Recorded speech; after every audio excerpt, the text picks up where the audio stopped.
La deuxième question concerne un sujet qui n'a absolument rien à voir, puisqu'il s'agit d'une question orale déposée par les élus du groupe Les Républicains et qui est posée par M. Bournazel, qui concerne la question des rats.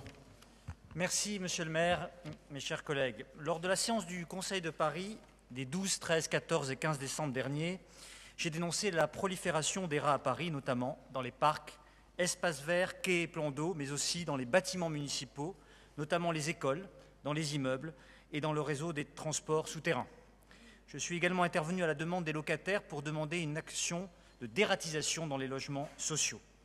La présence de rats provoque des risques sanitaires très graves sur la santé des personnes, en inoculant notamment à l'homme la leptospirose. En outre, elle écorne l'image de la ville de Paris, tant auprès des particuliers que des touristes, des acteurs économiques, et nuit gravement à son attractivité.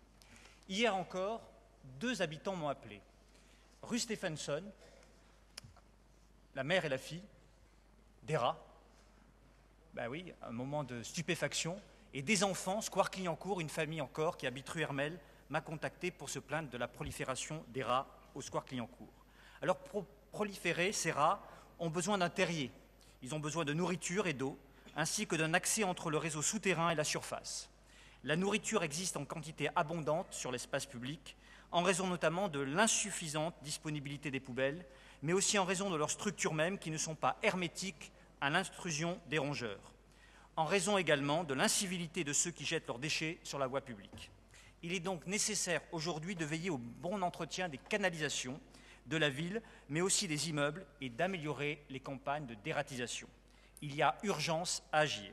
Nous vous demandons de nous dire quelles mesures concrètes et précises vous comptez prendre pour prévenir la prolifération des rongeurs et nous dire quels sont les moyens réels alloués au département faune et actions de salubrité au sein du service parisien de santé environnementale qui a été créé en septembre 2016. Je vous remercie.